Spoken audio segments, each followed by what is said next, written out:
diretso tayo doon. Mga siguro 45 minutes na travel tayo para tayo makarating sa beach na paglo-launch natin sa Pago Bay.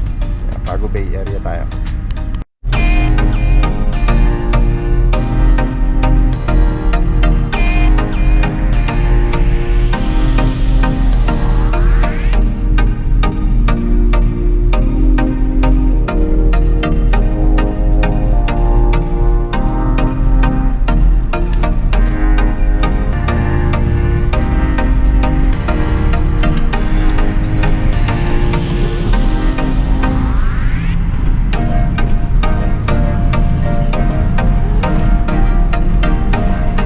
Dito na kami sa Pago Bay.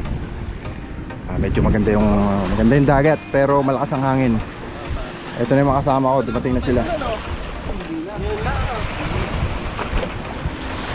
Pwede na kami.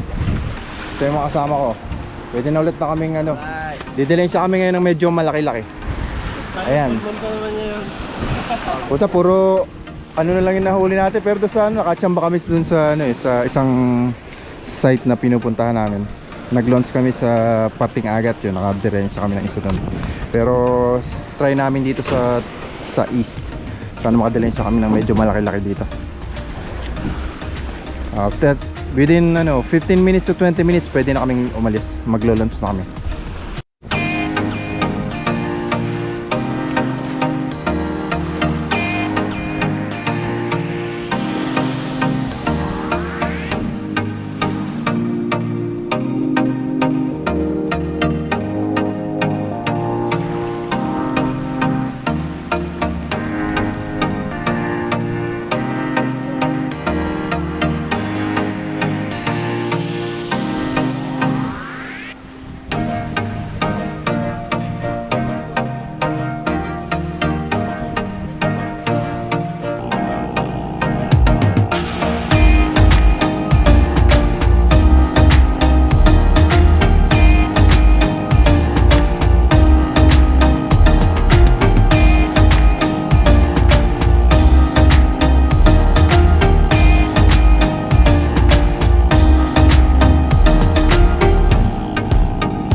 delikado, ang lalaki ng alon.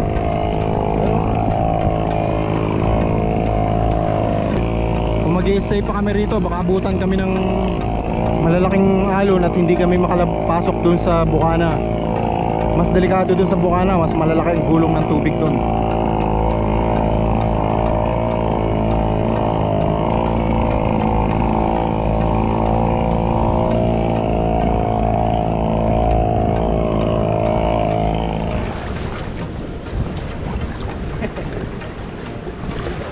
Siwa mo.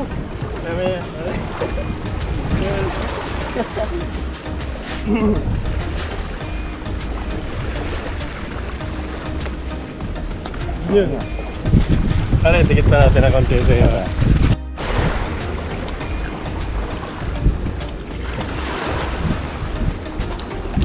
Yun o. Pandiin. Saligit.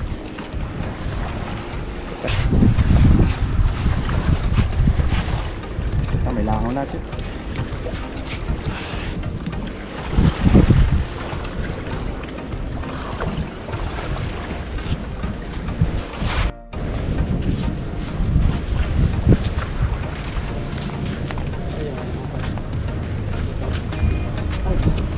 Uwi na. Oh, yan. Alright. Next time.